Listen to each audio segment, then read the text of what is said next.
ਪਹਿਲਾਂ ਰਿਪਬਲਿਕ ਡੇ ਮੌਕੇ ਪੰਜਾਬ ਨੂੰ ਬਾਹਰ ਕੀਤਾ ਤੇ ਹੁਣ ਬਜਟ ਚੋਂ ਬਾਹਰ ਕਰ ਦਿੱਤਾ।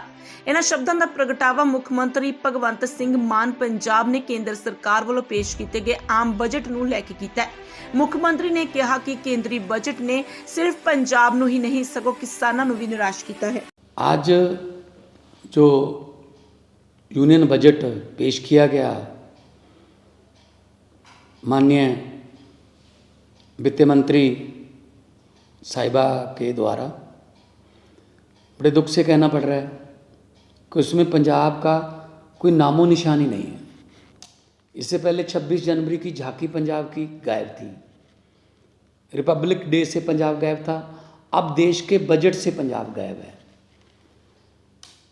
ये समझ नहीं आती कौन सा बदला ले रहे हैं ये पंजाबियों से। हमने, क्योंकि बॉर्डर स्टेट है, हमने 1000 करोड़ रुपए की मांग की थी कि बीएसएफ उनको अपग्रेड करने के लिए, मॉडर्नाइजेशन करने के लिए बॉर्डर की, क्योंकि ड्रोन वगैरह बहुत आते हैं, एंटी ड्रोन सिस्टम लॉन्च करने के लिए, उसका नाम भी नहीं लिया गया। हमने प्री बजट जो डिमांड्स मांगते हैं राज्यों से, हमने उसमें मेंशन किया था कि वंदे भारत श्री अमृतसर साहब से और बठिंडा से जो है दिल्ली के लिए, उसका नाम भी नहीं लिया गया। जब मैं बतौर मेंबर पार्लियामेंट वहाँ लोकसभा में था तो मैंने एक आइडिया दिया था जो कि रेलवे मंत्री साहब ने एक्सेप्ट भी किया था कि रिलीजियस टूरिज़्म के लिए बहुत एक 5 तख्तों को जोड़ने वाली एक ट्रेन चले, जो अभी तो जो श्री अमृतसर से नांदेड़ साहब जाती है उसकी 2-2 महीने की बुकिंग है।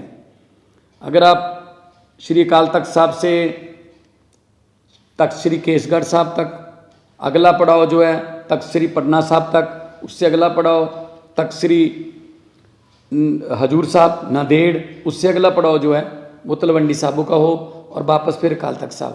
तो ये ऐसी ट्रेन जिसमें लाखों जो एनआरआईज भी हैं वो भी 5 तख्तों के दर्शन करना चाहते हैं, लेकिन उनको बहुत दिक्कत होती है, कोई नामो निशान नहीं है उसका।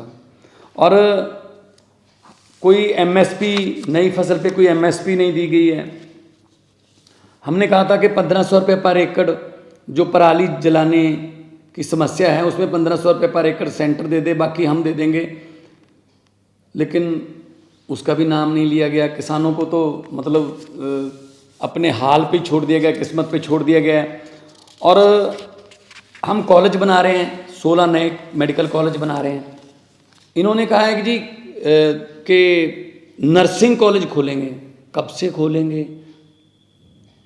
कब से वो चल रहे होंगे, कोई उसमें डिटेल नहीं है। और सबसे बड़ी बात है कि शेड्यूल्ड ट्राइब्स के लिए काफ़ी सहूलतें दी गई हैं, अच्छी बात है, लेकिन शेड्यूल कास्ट के लिए कोई भी ऐसी स्कीम नहीं है कि जो शेड्यूल कास्ट हैं, एससी हैं, बीसी हैं, जो पिछड़े वर्ग से हैं, उनको ऊपर उठाने के लिए, उनको उनका जीवन स्तर ऊपर उठाने के लिए कोई पैकेज हो। तो सिर्फ कागज़ में लिपटा हुआ एक लिखती एक स्क्रिप्ट थी। इससे पहले भी बजट में पेश कहा गया था आने वाले 2023 में, 2024 में हम किसानों की आय दुगनी कर देंगे। कहाँ दुगनी की है आय उनकी?